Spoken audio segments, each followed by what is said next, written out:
What is a story that you want to tell but can't find the right ask Reddit? Sure lol, my freshman year of university we had an IM football team and we were straight trash.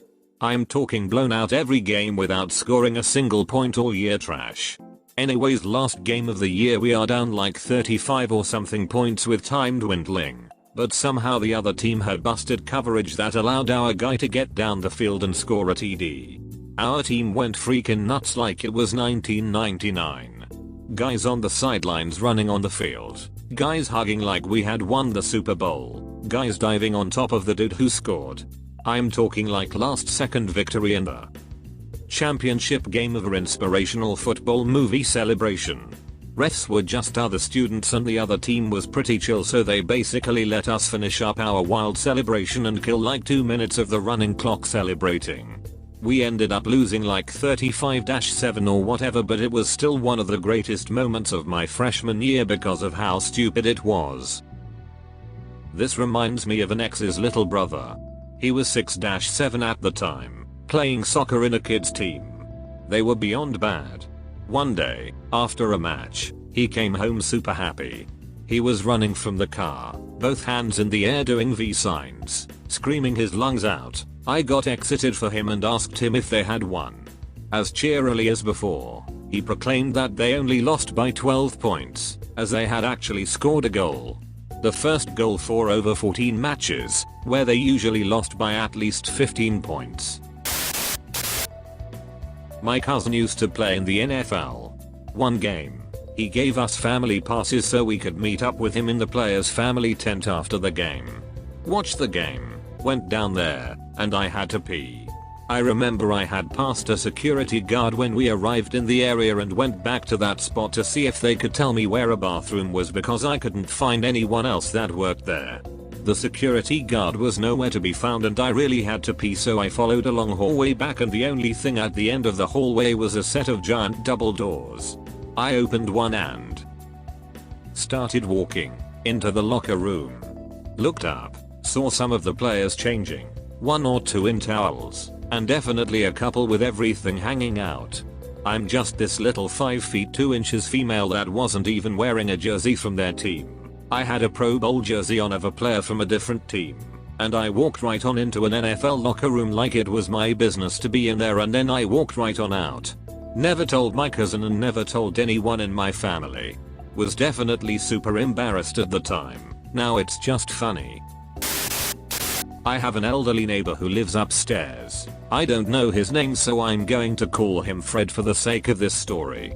Fred is a strange individual. He plays piano at 3 in the morning. He just glares at you if you say something to him. He doesn't speak to anyone really. I've only seen him interacting with a human once, when he was yelling at a salesman. I don't know who Fred is, because he's my only neighbor with an unmarked mailbox. Based on Fred's observable behavior, I would definitely label him as a recluse. About a month ago I got home, pulled into my parking lot and turned off my car. I heard something that sounded like a gunshot, so I waited in my car for a bit, then finally decided to venture out into the unknown. I saw Fred crouched beside one of my neighbor's cars with something in his hand. I noticed the vehicle's tire had been slashed. As I walked past, I asked Fred if his tire got popped. He just stared at me with an eerie emotionless glare, the kind of glare that makes you feel like he's looking straight through you. So I promptly started walking towards my door. Before I went inside, I looked back and saw that he had been holding a knife. This past weekend, Fred decided to slash another tire for a reason unbeknownst to me, but this time Fred's tire victim saw it happen and confronted him about it. Fred and the man broke out in a heated argument and Fred threatened to shoot his victim. The man went inside and immediately called the police. A little bit later the police showed up and knocked on Fred's door. Fred walked out of his door, saw that there were police officers, apparently felt like he was trapped, so he proceeded to quickly pull out a gun and blow his own brains out in front of the police. I had a pet chicken that would casually have what seemed to be sexual relationships with pigeons. A squirrel gave me an acorn.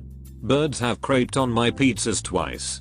A farmer went to the market to buy a rooster to mate with his hens. Another farmer sold him one and warned him how horny the rooster was. The farmer took the rooster home, and as soon as he put it into the pen, it has fricked with every chicken. 10 minutes later it then had fricked with every chicken again. Out of fear for the health of his chickens, he put it in a separate pen where it left grain on the floor to attract pigeons, so that he could have fricked with them. Worried, the farmer then put him with the ducks, and within 5 minutes it had fricked with every duck, and again 5 minutes later. Later the farmer went back to check on the rooster to find him passed out on the floor with vultures circling above him. "Serves you right, you horny bastard," said the farmer. With that the rooster opened one eye and whispered, "SHHH, you'll frighten the vultures away." I work at a lumber outlet. My second day on the job, my boss calls me over to introduce me to someone. At first, I thought it was a new employee, so I said welcome to the team. Then I realized my mistake. We laughed and started chatting. This man started telling us about different cultures and how most people would consider LA to be overcrowded, but have never been to India, so their frame of reference is skewed. Then he started talking about eating crickets for protein and how he hates the beef industry. Then he took off in his Tesla, which had a towing hitch attached to it. I mentioned to my boss how cool it was to see a Tesla with a towing ball on it, and he said, "Do you realize who that was?" I said no, and he proceeded to tell me that this guy was Brian Thompson, a man who acted in movies with Sylvester Stallone, Arnold Schwarzenegger, and most importantly to me, played Buffalo Bill in Joe Dirt. It was the happiest day of my life. An accomplished actor came to our humble lumber yard, and I mistook him for a new employee. When I was younger, I had a ladybug pillow pet when pillow pets were somehow the rage back then. I was once in the airport waiting for a flight that got delayed, and I put my ladybug on top of my suitcase. There was another, much younger kid also at the gate, and he took notice of my pillow pet.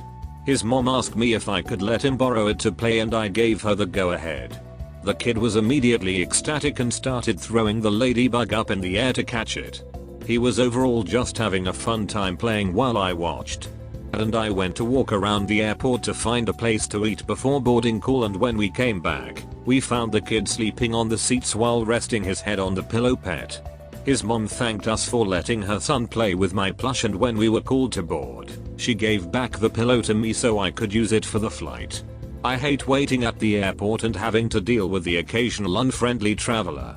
But whenever I go to the airport and have a bad time, I sometimes think about the one kid whose boredom I killed by letting him borrow my pillow pet. My girlfriend and I started dating at the start of last summer, and she told me that her mom, who was terminally sick with cancer, wanted her to come up before she went back to school in the fall. She was voicing her feelings about not wanting to go because of this and that, and how she would rather spend time with me instead. Well, I jokingly told her that I would buy my own round-trip flight to go visit, and she would be welcome to join me as well if she'd like. She told me that her mom was going through a round of chemo and wouldn't be in the best health to do any activities while we were up there, to which I replied that's okay, she can play board games though, right? Her face lit up after hearing that. We make the flight out to her parents, and I will for always remember the look of pure joy her mom had as she came walking towards us at the front door. She was so happy that her daughter had come home to visit, and I remember hugging what was a very frail frame. I held back my tears in seeing this all play out in front of me. It meant the world to her that we were all there. The next few days, we saw her health deteriorate. She couldn't even stand up or walk anymore. We ate out dinner once and she needed help walking back to the car.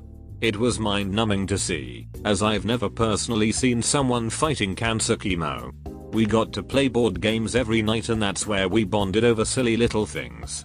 I had brought up a few of my favorite games like Farkle, Codenames, and For Sale, and they loved them all. It was a great time. I remember the final goodbye before we left for the airport. It felt unbelieving. Lots of hugs and farewells were said. Not even 5 days later, her mother had a major stroke and passed away in a coma. It was an absolute shock. After experiencing this, I can assuredly say that her mom was only alive for the sole purpose of seeing her daughter one last time before passing on. I am so unbelievably happy that I pushed for this. To my girlfriend, there is nothing more valuable in the world than the week we spent at her parents' house last summer. Subscribe and like for more content like this.